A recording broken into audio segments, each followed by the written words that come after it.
Bonjour tout le monde, aujourd'hui j'aimerais vous parler de nos fameuses soi-disant pulsions masculines. Alors, pour celles et ceux qui me suivent un petit peu, on avait déjà vu ensemble à quel point ce concept de pulsion naturellement agressive et violente pouvait être toxique, notamment en ceci qu'il permet de faire passer les comportements masculins parmi les plus odieux comme quelque chose de naturel, donc normal. Et de là, carrément, inverser, renverser les rôles, les responsabilités en cas de violence sexuelle. À présent, ce qu'il s'agit de mettre en lumière cette fois-ci, c'est que cette naturalisation des pires comportements masculins ne peut fonctionner, ne peut avoir lieu si elle ne s'accompagne pas en parallèle de l'invisibilisation des désirs, des comportements masculins non toxiques. Parce que vous comprenez bien qu'en soi, ça n'a à peu près aucun intérêt de venir répéter jusqu'à la nausée «les hommes ont des pulsions, c'est comme ça qu'ils fonctionnent», tant qu'on a partout autour de soi des preuves flagrantes du contraire. Si par exemple, je me hasarde à vous dire, bah oui, peut-être que mon comportement est toxique, comme vous dites, mais c'est normal, nous les hommes, on est comme ça, puis c'est tout. Tout ce que vous avez à faire dès lors, c'est venir pointer du doigt une série de contre-exemples à disposition pour me dire, mais tu vois bien que tout le monde ne se comporte pas comme tu te comportes, alors au lieu d'invoquer un ordre naturel des choses, remets-toi en question. Donc pour pouvoir plaider le naturel, il faut invisibiliser tout ce qui ne valide pas cette hypothèse, les hommes ont des pulsions naturellement agressives. Et dans les faits, on va même faire mieux que ça, on va carrément récupérer des comportements masculins qui n'ont rien d'agressif et violent, les interpréter de façon complètement biaisée pour les comptabiliser comme autant de preuves que oui, les hommes ont bien de telles pulsions. Alors, comment est-ce qu'on s'y prend? Eh bien, pour commencer, il faut se rappeler qu'à force de répéter inlassablement que les hommes ont des pulsions, ça finit par rentrer dans les esprits, et au bout d'un moment, on en vient à systématiquement interpréter chaque comportement masculin sur la base de cette grille de lecture particulière qu'offrent les pulsions. Et dès lors, sans surprise, on a droit à de merveilleux raisonnements circulaires sur la base de biais de confirmation d'hypothèses. Typiquement, lorsqu'un homme se comporte de façon chaleureuse, prévenante, avenante, bienveillante à l'égard d'une femme, on va aussitôt sauter aux conclusions. Attends, on n'est pas naïf, il fait ça parce qu'il a envie de se la taper. Donc, on attribue à son comportement un caractère nécessairement sexuel, avec donc une hypersexualisation des comportements qui a par ailleurs de très lourdes conséquences, dont on reparlera une autre fois. Et évidemment, la sexualité à laquelle on fait référence ici, c'est même pas de l'ordre de l'envie d'un échange, d'un partage égalitaire, bienveillant et voluptueux. Non, non, c'est bien un acte de consommation. Il veut prendre une femme pour se soulager, soulager ses pulsions. Et donc, on va ainsi expliquer qu'il ne faut pas être naïf. Hein. Derrière cette apparence de sympathie, il y a une pulsion agressive, mais qui est bien camouflée derrière un écran d'hypocrisie. Selon un raisonnement absolument sidérant, attention, on s'accroche, les hommes ont des pulsions, on le sait tous, donc, le comportement de cet homme ici ne peut dès lors s'interpréter que comme la volonté de satisfaire ses pulsions agressives. Donc, puisqu'on a face à nous un homme qui cherche à satisfaire ses pulsions agressives, c'est bien la confirmation que les hommes ont bien de telles pulsions. Oui, c'est sûr qu'à ce compte-là, on peut continuer à tourner en rond un petit moment, hein, si on ne change pas un petit peu de perspective. Alors, c'est peut-être le moment où des personnes diront, mais c'est vrai qu'il y a beaucoup d'hommes qui se comportent de façon hypocrite. Oui, absolument. Mais d'ailleurs, justement, si on en est conscient, ça veut dire qu'on est bien d'accord que lorsqu'une femme a face à elle un homme en apparence respectueux et même bienveillant, elle ne sait pas à quoi s'en tenir véritablement, parce qu'il est tout à fait possible qu'il s'agisse d'un homme toxique qui cache assez bien son jeu. On est d'accord?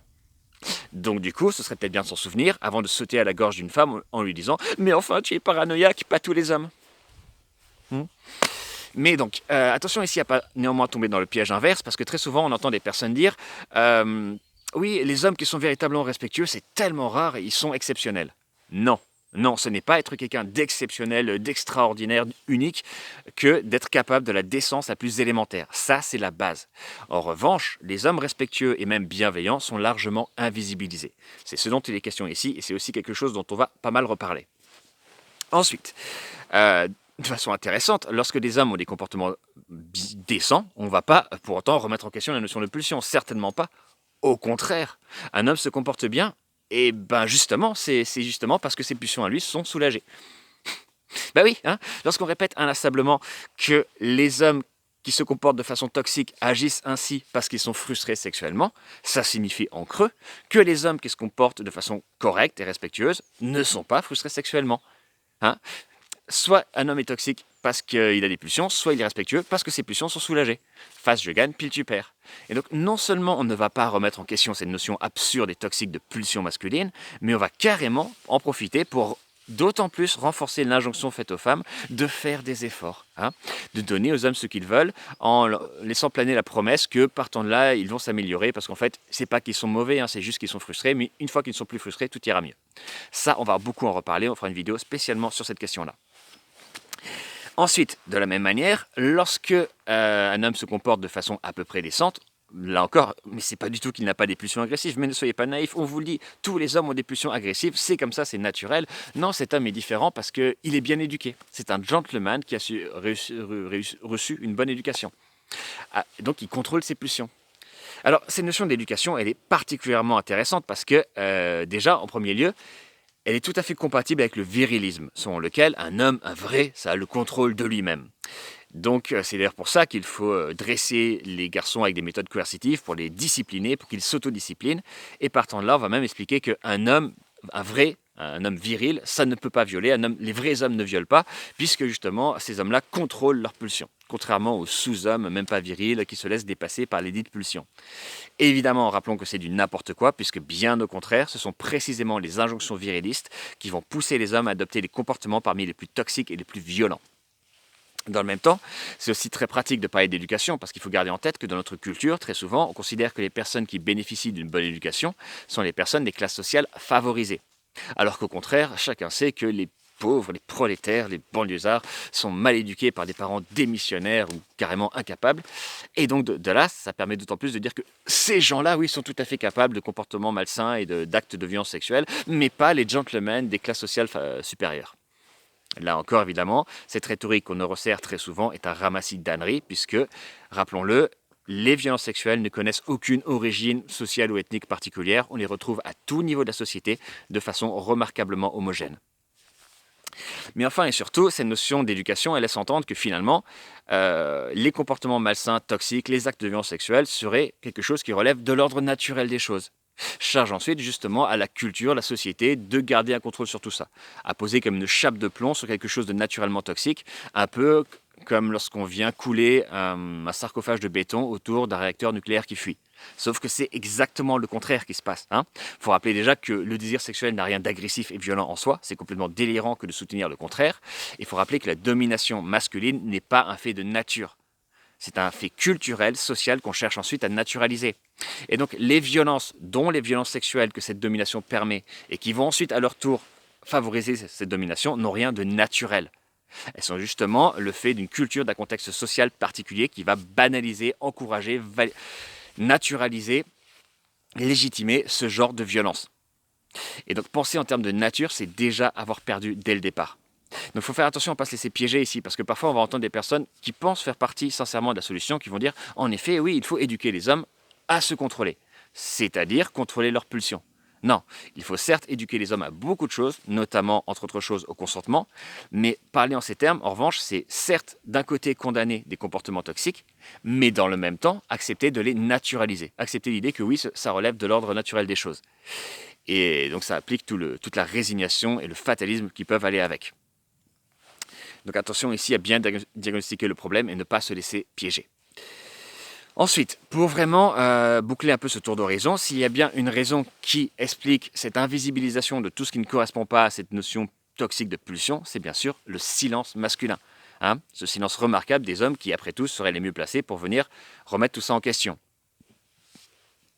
Alors, comment est-ce qu'on l'obtient, ce silence des hommes? Eh bien déjà, avec les injonctions virilistes, qui vont pousser les hommes non seulement à s'abstenir de tenir des discours dissonants, pour être bien acceptés par l'ordre social, mais carrément, en même temps, les pousser à dire au contraire des choses qui ne leur ressemblent pas forcément, de façon à être acceptés donc, par leurs proches, par leurs pairs, et être validés socialement.